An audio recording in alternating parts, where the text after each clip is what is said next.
অনেক জল ঘোলা করে অবশেষে পারমাণবিক চুক্তি নিয়ে দুই পরাশক্তি যুক্তরাষ্ট্র ও ইরান এক টেবিলে তাদের আলোচনার রূপরেখা টানেন। একে অপরকে হুমকি পাল্টা হুমকি দেয়া এই দুই শক্তিধর দেশের মধ্যে পারমাণবিক চুক্তি নিয়ে ইতিবাচক ও গঠনমূলক আলোচনা হয়েছে বলে জানিয়েছে বিবিসি। তবে বৈঠকটি প্রত্যক্ষ নয়, বরং ওমানের মধ্যস্থতায় হয়েছে। এখানে ওমানের পররাষ্ট্রমন্ত্রী বার্তা বিনিময়ের মাধ্যম হিসেবে কাজ করেছেন।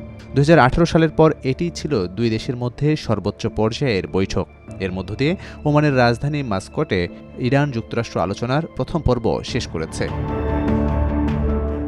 এই আলোচনার উদ্দেশ্য ছিল তেহরানের বাড়তে থাকা পারমাণবিক কর্মসূচি মোকাবিলা করা, যেখানে প্রেসিডেন্ট ডোনাল্ড ট্রাম্প হুঁশিয়ারি দিয়েছেন যদি কোনো সমঝোতা না হয় তবে ইরানের সামরিক অভিযান শুরু করা হতে পারে। যদিও ইরান ট্রাম্পের এসব হুমকিকে কোনোভাবেই পাত্তা দেয়নি, তবে দুই শক্তিধর দেশের উত্তেজনা পুরো মধ্যপ্রাচ্য তো বটেই, বিশ্বকেও যুদ্ধের দামামায় অস্থির করে তুলেছিল। ফলে ওমান এখানে দুই দেশকে আলোচনার টেবিলে এক করতে পরোক্ষভাবে কাজ করে।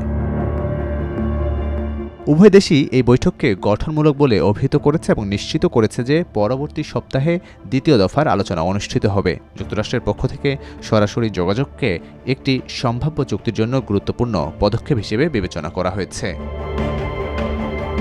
2018 সালে তৎকালীন প্রেসিডেন্ট ডোনাল্ড ট্রাম্প ইরানের সঙ্গে বিশ্বশক্তি দেশগুলোর সঙ্গে করা 2015 সালের পরমাণু চুক্তি থেকে যুক্তরাষ্ট্রকে প্রত্যাহার করে নেন এবং বারবার বলেছেন তিনি একটি ভালো চুক্তি করবেন। প্রায় 2.5 ঘণ্টা ব্যাপী বৈঠকটি সংক্ষিপ্ত হলেও সম্মানজনক পরিবেশে হয়েছে বলে জানা গেছে এবং এটি দ্বিতীয় দফা আলোচনার পথ সুগম করেছে। ইরানের পররাষ্ট্রমন্ত্রী আব্বাস আরাঘচি রাষ্ট্রীয় টেলিভিশনে বলেছেন, আমার মনে হয় আমরা আলোচনার রূপরেখার খুব কাছাকাছি আছি, আর যদি আগামী সপ্তাহে এই ভিত্তির বিষয়ে সমঝোতায় পৌঁছাতে পারি তবে সেটি একটি বড় অগ্রগতি হবে এবং আমরা সেই ভিত্তির ওপর বাস্তব আলোচনা শুরু করতে পারব। তিনি আরও জানিয়েছেন, আলোচনার মূল লক্ষ্য হল আঞ্চলিক উত্তেজনা কমানো, বন্দি বিনিময় ও কিছু সীমিত নিষেধাজ্ঞা প্রত্যাহারের বিনিময়ে ইরানের পারমাণবিক কর্মসূচি নিয়ন্ত্রণ। ইরান ও যুক্তরাষ্ট্রের কর্মকর্তারা মাস্কটে বসে মুখোমুখি আলোচনায় না গেলেও এই আলোচনাকে একটি সম্ভাব্য সমঝোতার দিকে প্রথম গুরুত্বপূর্ণ পদক্ষেপ হিসেবে দেখা হচ্ছে।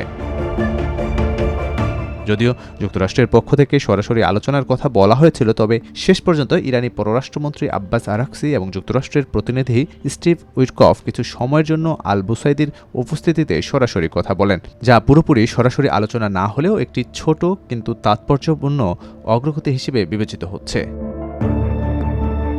হোয়াইট হাউস এক বিবৃতিতে জানায়, আলোচনা খুবই ইতিবাচক ও গঠনমূলক হয়েছে। বিষয়গুলো অত্যন্ত জটিল, তবে আজ বিশেষ দূত উইটকফের সরাসরি যোগাযোগ পারস্পরিক উপকারে পৌঁছানোর পথে একটি অগ্রগতি। উভয় পক্ষ আবার আগামী 19 এপ্রিল সাক্ষাৎ করতে সম্মত হয়েছে। উইটকফ ইরানকে জানিয়েছেন যে তিনি দ্বন্দ্ব নিরসনে সংলাপ ও কূটনৈতিক পথে এগিয়ে যাওয়ার নির্দেশনা নিয়ে এসেছেন যদি তা সম্ভব হয়। এর জবাবে আরাঘচি একটি ন্যায্য চুক্তির কথা বলেন, তবে পরবর্তী বৈঠক ওমানে নাও হতে পারে, যদিও ওমানে মধ্যস্থতা করবে বলেও উইটকফ জানান। মূলত বৈঠকের মূল লক্ষ্য ছিল প্রত্যক্ষ পক্ষ কী ধরনের চুক্তি মেনে নিতে রাজি তা দেখা। ট্রাম্প সম্প্রতি সংযুক্ত আরব আমিরাতের মাধ্যমে ইরানের সর্বোচ্চ নেতার কাছে একটি চিঠি পাঠিয়েছেন, যেখানে তিনি উল্লেখ করেছেন তিনি এমন একটি চুক্তি চান যা ইরানকে পারমাণবিক অস্ত্র অর্জন থেকে বিরত রাখবে এবং যুক্তরাষ্ট্র ও ইসরায়েলের সম্ভাব্য সামরিক হামলা এড়াতে সাহায্য করবে। অন্যদিকে ইরান চায় যে তার পারমাণবিক কর্মসূচিতে সীমিত করার বিনিময়ে নিষেধাজ্ঞা প্রত্যাহার করা হোক, তবে কর্মসূচি পুরোপুরি বন্ধ করতে তারা রাজি নয়।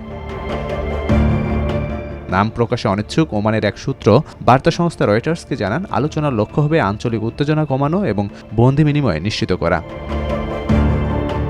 ট্রাম্প এই আলোচনার কথা প্রকাশ করেন যখন ইসরায়েলের প্রধানমন্ত্রী বেনিয়ামিন নেতানিয়াহু হোয়াইট হাউস সফর করেন। নেতানিয়াহু পরে বলেন, তারা দুজন একমত হয়েছেন যে ইরানকে কোনো অবস্থাতেই পারমাণবিক অস্ত্র অর্জন করতে দেয়া যাবে না।